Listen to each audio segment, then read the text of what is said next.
आगे 15-20 दिन एडेनियम की अपनी कैसे देखभाल करनी है। अब इसको मैंने जब इस प्रकार से पुश किया तो ये देखिए दोस्तों, ये सॉफ्टनेस यहाँ पर नज़र आ रही है। और अगर मैं इसको हटाता हूँ तो ये देखिए यहाँ पर है ये ब्राउननेस। अब ये क्या है, ये यानी कि सीधा सीधा मेरा एडेनियम यहाँ से ख़राब हो रहा है। और तो दोस्तों साले साहब का तो एडेनियम गया, अब लेकिन क्या मेरा एडेनियम बचेगा? तो इसको कैसे रिपोर्ट करना है और कैसे इनकी बीमारियों को कैसे हम इसको ठीक करेंगे, ये आपके साथ दिखाना बहुत ज़रूरी है। अब आपका अगला स्टेप होगा इस प्रकार से, देखिए आपने ये सब करना है। नमस्कार दोस्तों, कैसे हैं आप? मैं हरीश जोशी आपका स्वागत करता हूं अपने रूफटॉप ऑर्गेनिक्स गार्डन में। आज थोड़ा सा हम फिर एडेनियम के बारे में बात करने जा रहे हैं। अभी मैंने आपके साथ एक वीडियो बिल्कुल रिसेंटली शेयर की है। मैंने बताया था कि अब हमें आगे 15-20 दिन एडेनियम की अपनी कैसे देखभाल करनी है और उनको लटकाना है, क्यों ज़रूरी है। आपके वहाँ का टेम्परेचर दोस्तों अगर 30 डिग्री से ऊपर है, यानी कि अगर आपके वहाँ इतनी ठंड नहीं आती है, 30 डिग्री भी मत लेके चलिए, अगर आपके वहाँ दिन में अच्छी खासी धूप आ रही है तो आपको निकालने की आवश्यकता नहीं है। मैं पहले भी आपको बता चुका हूँ। ये दिल्ली या दूसरे कुछ 2-4 स्टेट ऐसे हैं जहाँ पर बहुत ज़्यादा ठंड पड़ती है, ओस पड़ती है, उनके लिए मैंने आपको बताया था। या बारिश में आपके एडेनियम ज़्यादा भीग गए हों, नीचे उनकी मिट्टी बिल्कुल गीली हो रही हो, सूख नहीं रही हो, आपने मिट्टी में एडेनियम अपने लगा रखे हैं, तब ये बहुत ज़रूरी हो जाता है। और उसके पश्चात भी आप में से बहुत सारों के क्वेश्चन आ रहे थे कि एडेनियम को अब हमें कब रिपोर्ट करना है, कब हमें इसकी प्रूनिंग करें। तो दोस्तों रिपोर्टिंग और प्रूनिंग वगैरह ये सब हम फरवरी के महीने में करते हैं, अगर आप नॉर्थ इंडिया से हों। दोस्तों अगर आप किसी दूसरे स्टेट से हैं, यानी कि जहाँ पर अभी टेम्परेचर बिल्कुल ठीक ठाक चल रहा है, 30 डिग्री के आसपास या उससे ऊपर है, और मिनिमम टेम्परेचर भी आपका गिरा नहीं है, यानी कि विंटर ज़्यादा नहीं आए हैं, तो आप अपनी एडेनियम की प्रूनिंग ईजिली कर सकते हैं। ये दिक्कत होती है नॉर्थ इंडियन वालों को, जिनके वहाँ टेम्परेचर एक्सट्रीम जाते हैं, बहुत ज़्यादा गर्मी होती है और बहुत ज़्यादा सर्दी होती है। इस टाइम पर दिल्ली आसपास के एरिया में बहुत ज़्यादा ठंड है।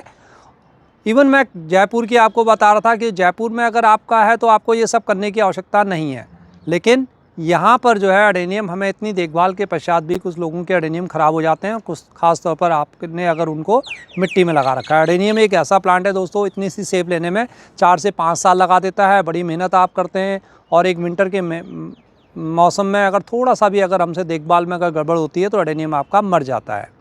तो हमें कोशिश करनी है कि हम थोड़ा सा और ध्यान रख लें, बस ये 15-20 दिन, फिर हम सब आपको बताएंगे कि आगे कैसे रिपोर्टिंग करनी है, कैसे प्रूनिंग करनी है उनकी। तो आप थोड़ा सा पेशेंस रखें, बस वीडियो को अच्छी तरह देखें, समझें।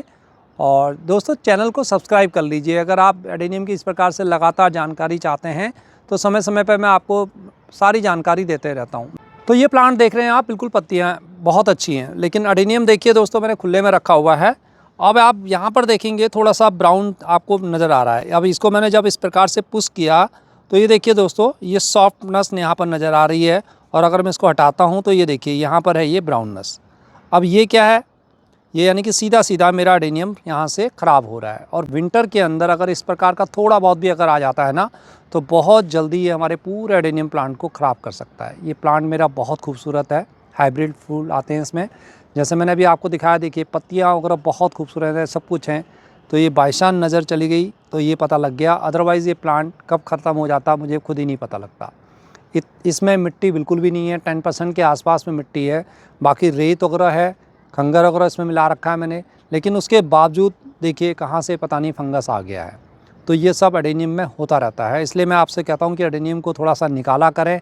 आपके अब क्वेश्चन आते हैं ना कि एडेनियम निकालना ज़रूरी है, इसीलिए ज़रूरी होता है कि अगर कहीं पर खास थोड़ा बहुत भी अगर फंगस आया है तो उसको हम देख लें। तो दोस्तों इस एडेनियम को मेरे को रिपोर्ट करना पड़ेगा। तो इसको कैसे रिपोर्ट करना है और कैसे इनकी बीमारियों को कैसे हम इसको ठीक करेंगे, ये आपके साथ दिखाना बहुत ज़रूरी है। तो देखिए एक एडेनियम और है जो मैं अपने साले साहब के वहाँ से लाया, ये मैंने उनको दिया हुआ था। उन्होंने भी नोट किया कि उनके एडेनियम में कुछ यहाँ से ब्राउन पार्ट हो रहा है। तो इसमें अगर हम देखिए यहाँ से नाखून लगाते हैं तो ये आपको जो दिख रहा है ये ब्राउन पार्ट, ये फंगस है। तो मैंने उनको बताया तो उन्होंने बोला कि इसका आप ही इलाज करें। तो ये भी मैं लेके आया हुआ हूँ इस एडेनियम को, और इस एडेनियम को अब हमें थोड़ा सा ठीक करना होगा। तो सबसे पहले हम क्या करेंगे दोस्तों, इस एडेनियम को हम निकाल लेंगे। तो ये जो वीडियो आपने अभी आपने देखी है, मैंने अपने इंस्टा के लिए रिकॉर्ड कर रहा था, लेकिन अनफॉर्चुनेटली ये बिल्कुल ख़राब हो चुका है। देखिए पूरी रूट्स तक इसके नीचे आ चुकी है। अब इसमें कोई भी वाइट पोर्शन मेरा नहीं बचा है, देखिए पूरा। तो ये एडेनियम मेरा लगभग बेकार है, तो इसको मैं फेंक दूंगा। अगर इस प्रकार से कुछ आपके हो जाए तो आपको वो एडेनियम को फेंक देना है, उसमें कोई फ़ायदा नहीं है। छोटी सी एक मिस्टेक हमारी देखिए पूरे एडेनियम को ख़राब कर देती है। छोटा सा फंगस दिख रहा था, लेकिन नीचे से लेके इसमें पूरा ऊपर तक फंगस आया हुआ है दोस्तों। तो ये एडेनियम अब कहीं भी नहीं बचने वाला। सिर्फ इसकी ये 2-3 डंडियाँ ऊपर से सही है, तो इनको लगाने का हम ट्राई करेंगे। इनको हम एज इट इज़ छोड़ देंगे अभी 4-5 दिन के लिए, ये सूख जाएंगे बिल्कुल थोड़ा सा। उसके बाद मोटी वाली बदरपुर यानी कि जो रेड वाली होती है उसको हम लेंगे और उनके अंदर इनको डिप कर देंगे। उसके लिए आपको पॉट को बहुत गहरा नहीं लेना है, इस ध्यान रखें, थोड़ा सा जो 3-4 इंची का हो, और इन रूट्स को नीचे तक डाल देना है आपने, यानी कि उस सैंड के अंदर बिल्कुल नीचे तक टच हो, ऐसी कोशिश करनी है। रेत आपकी सैंड उसमें 3 इंची से ज़्यादा नहीं होनी चाहिए, 2 इंची आपने डिप करना है, 1 इंची ऊपर आपका सपोर्ट रहेगा, यानी कि आपको कुल उसमें 3 इंची तक ही इसको ले जाना है। 3 इंची आपने सैंड लेनी है और उसको नीचे तक इनको कोशिश करनी है कि नीचे वाला इसका नीचे वाला हिस्सा उसमें अच्छी तरह से नीचे डिप हो जाए। तो आप देखेंगे कि आपकी ये कटिंग लग जाती है। हालांकि मुझे नहीं मालूम जनवरी के महीने में अगर हम इस प्रकार से ट्राई करें तो ये कट लग जाएंगी, लेकिन क्या होगा कि मैं इसको अभी 8-10 दिन तक ऐसे ही रखूँगा, 4-5 दिन नहीं, क्योंकि अभी विंटर बहुत ज़्यादा है, अभी तो बहुत कम चांसेस हैं। और हल्का पानी देते हुए जनवरी के एंड में इनको लगाने की कोशिश करूँगा कि शायद ये बच जाएँ। तो दोस्तों ये एडेनियम तो ख़राब हो गया। आइए अब दूसरा देखते हैं, दूसरे की प्रोसीजर को देखते हैं कि उसको हम कैसे करेंगे। तो दोस्तों साले साहब का तो एडेनियम गया, अब लेकिन क्या मेरा एडेनियम बचेगा? क्या इसमें ज़्यादा फंगस तो नहीं आ गया है? बहुत ज़्यादा फंगस तो मुझे नज़र नहीं आ रहा है, क्योंकि इसके पत्ते ग्रीन हैं दोस्तों, उसके भी पत्ते ग्रीन थे। दिक्कत यही होती है कि नीचे से आते आते जब धीरे धीरे ऊपर तक आता है या ऊपर से नीचे की ओर जब जाता है तब ये हमारा एडेनियम ख़राब होता है। तो ये सब चीज़ें मैं आपको बार बार इसीलिए बताते रहता हूँ। तो इसको भी एडेनियम को हम निकालेंगे, और सबसे पहले मैं इसके ना ये जो जितने भी पत्थर हैं ये सब हटा लेता हूँ, क्योंकि ये सब अगर हमने अपने सॉइल में मिक्स कर लिए तो फिर हमें दिक्कत होती है इसको बाद में छांटने में, सब नीचे तक चले जाते हैं। पूरे एडेनियम को आपने निकाल लेना है। अब निकालने के पश्चात इसकी सारी मिट्टी को आपने इस प्रकार से हटा लेना है।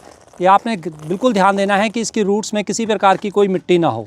दोस्तों मैं इस एडेनियम को आपको दिखाऊं तो देखेंगे आप रूट से ये बिल्कुल सही है, इसके साइड से ही कहीं इसमें फंगस आया हुआ है इधर से, और ये पता नहीं कहाँ से आ गया और ये ऊपर की तरफ जा रहा है, क्योंकि इसकी रूट्स बिल्कुल सही है, इसकी मिट्टी से इसमें कोई फंगस नहीं आया है। तो इसको हम सारा निकाल देंगे और साथ में अब हम इसको पानी में ले जाएंगे और पानी में डिप करते हुए सारे रूट्स को, जैसे हमने आपके साथ पहले वीडियो शेयर की है, सेम वही प्रोसीजर है कि आपको सारी मिट्टी निकालनी है, क्योंकि हैंग करते वक्त आपको मिट्टी निकालनी ही निकालनी है सारी। इस बात का आपने ध्यान रखना है, और इस बात का भी ध्यान रखना है कि इसमें किसी प्रकार का कोई नाखून वगैरह आपको ना लगे, जिससे कि इसमें कहीं कोई कट वगैरह ना आए। अब आपका अगला स्टेप होगा इस प्रकार से, देखिए आपने ये सब करना है, और इससे क्या होगा कि इसकी मिट्टी पूरी नीचे से निकल जाएगी, देखिए। लेकिन अभी भी कहीं ना कहीं जो ये मिट्टी है ना, इसको आपने हटाना बहुत ज़रूरी है। और ये देखिए पत्थर के टुकड़े भी हैं। तो अब हम क्या करेंगे, इसको प्रेशर डालेंगे दोस्तों, इस प्रकार से पानी का प्रेशर डालेंगे, और जिससे कि इसकी रूट्स में से सारा पानी निकल जाएगा। तो दोस्तों ये देखिए इसकी रूट्स नीचे से बिल्कुल सही है, इनमें कहीं कोई नुकसान नहीं हुआ है। लेकिन इसके जो नुकसान हुआ है, जैसे मैंने आपको पहले बताया था, ये साइड से है। अब आपको अपने चाकू को लेना है, कोई शार्प नाइफ जो भी आपके पास अवेलेबल है उसको अच्छी तरह से स्टरलाइज कर लें, हाइड्रोजन पेरोक्साइड डाल लें, या उसको इस्तेमाल उसमें आप उसको गर्म भी कर सकते हैं स्टरलाइज करने के लिए। तेज़ आग के अंदर थोड़ी देर तक आप इसको रखेंगे तो ये गर्म हो जाता है, या इसको सैनिटाइज कर लें। तो उसके पश्चात अब हम इसको क्या करेंगे, देखिए इस रूट्स को निकालते हुए इस प्रकार से इसको कट करने की कोशिश करनी है बड़े ध्यान से। ये काम आपने बिल्कुल एक ऑपरेशन की तरह करना है, और कि ज़्यादा नीचे वाला हिस्सा ना कटे, क्योंकि मुझे ऐसा लगता है कि सिर्फ यही वाला भाग इसका ख़राब हुआ है, लेकिन इसका अफेक्ट काफ़ी हुआ है। मैं अभी आपको दिखाऊंगा। ये बहुत मुश्किल काम है, जितना आसान लग रहा है उतना है नहीं, क्योंकि ये नीचे तक इसमें घुसा हुआ है और इसका फंगस गया हुआ है काफ़ी नीचे तक। आपको मैं दिखाऊं तो इसका फंगस आ चुका है यहाँ तक, देखिए ये देखिए, ये भी इसका फंगस है, ये सब ब्राउन ब्राउन नज़र आ रहा है, ये सारा इसका फंगस है। तो आपको ये ब्राउन ब्राउन पार्ट सारा हटाना है। मैं कोशिश कर रहा हूँ कि ये कम से कम मेरे को काटना पड़े और मेरा एडेनियम ख़राब ना हो। तो ये ब्राउन पार्ट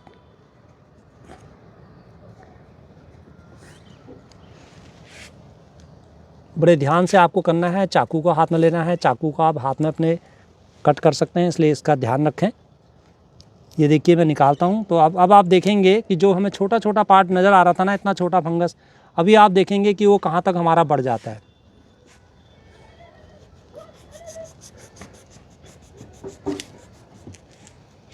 ये देखिए एक छोटा सा फंगस, ये जस्ट ये फंगस क्या है दोस्तों, ये बिल्कुल एक कैंसर है।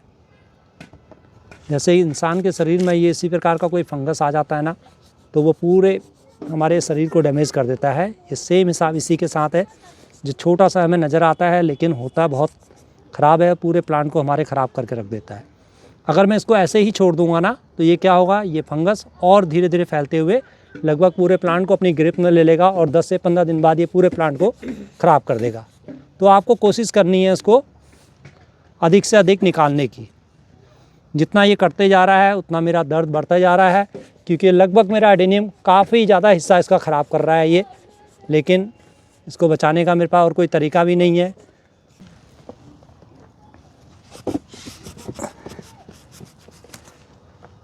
और मुझे इसको कट करना पड़ेगा।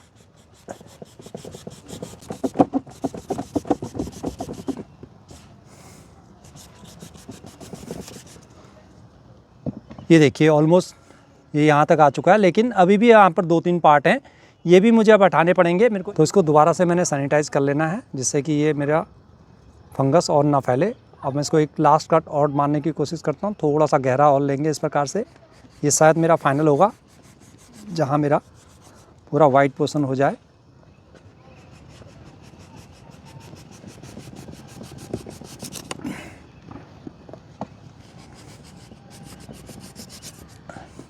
इसमें हमारी प्राथमिकता है एडेनियम की सेप को नहीं, बल्कि एडेनियम को बचाने की।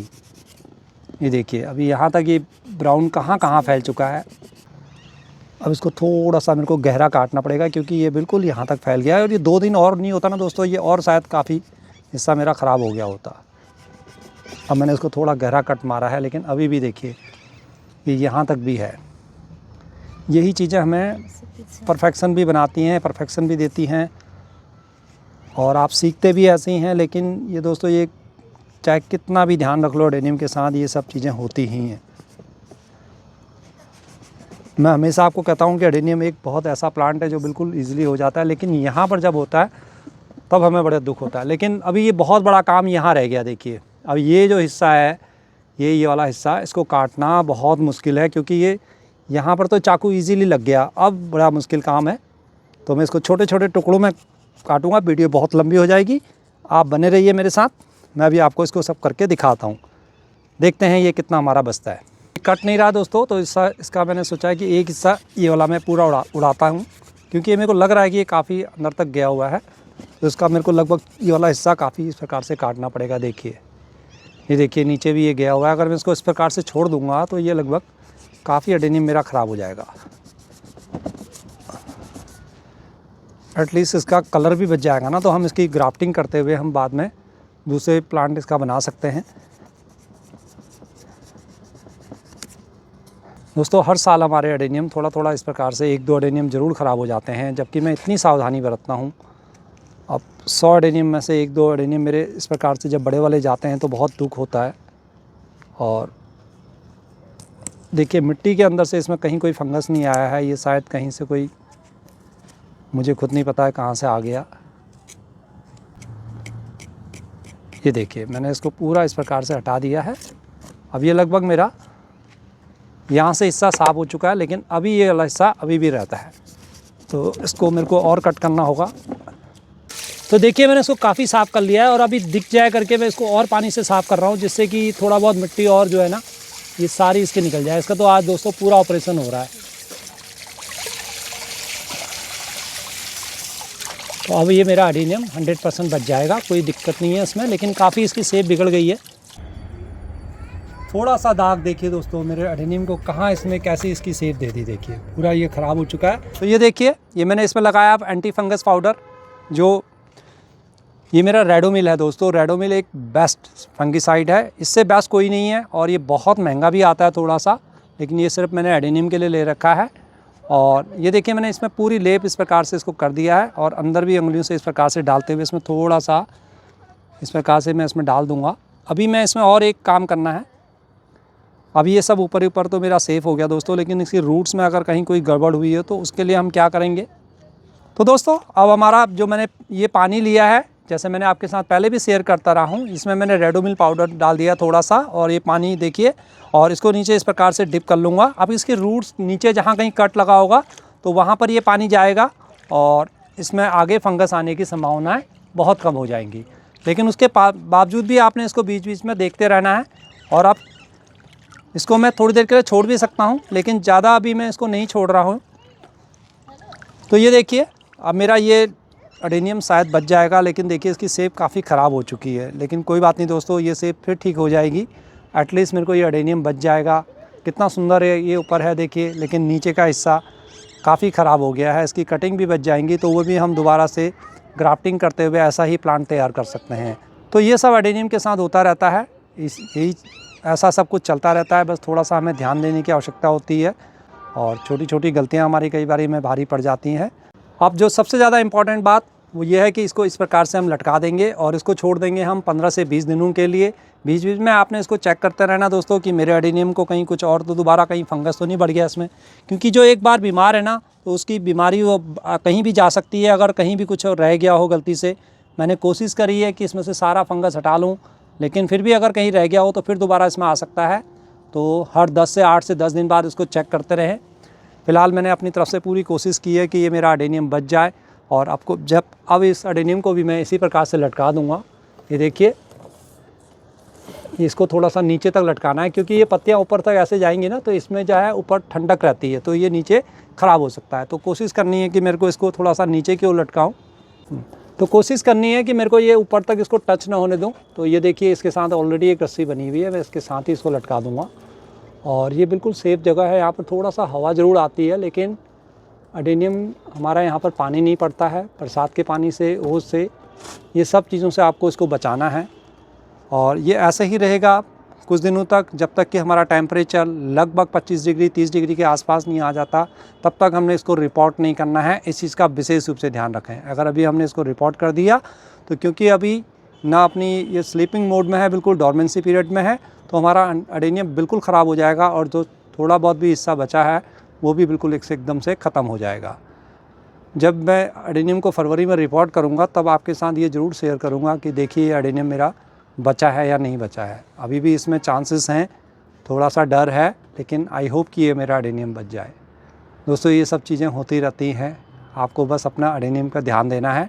आपसे ऐसी गलती ना हुई हो, अपने एडेनियम को चेक करते रहें, और जो प्रोसीजर मैंने आपको बताया हुआ है उसको फॉलो करें, तो शायद आप बचा सकते हैं। दोस्तों, आई होप कि आपको वीडियो पसंद आई होगी। अगर पसंद आई है तो वीडियो को लाइक कर दें और चैनल को सब्सक्राइब करें अगर आप हमारे साथ पहली बार जुड़े हुए। दोस्तों, इस प्रकार की सारी इन्फॉर्मेशन मैं आपको देते रहता हूँ। देखिए, जो अपने एक्सपीरियंस है वो सब इसमें मैं निकाल के आपको देता हूँ और सामने आपके लाता हूँ। कुछ चीज़ ऐसा एक्स्ट्राऑर्डिनरी नहीं है कि जो मैं अलग से कुछ बताता हूँ, और यही रियलिटी होती है। ऐसा ही प्रोसीजर हमें करना पड़ता है, इसके अलावा और कुछ नहीं है।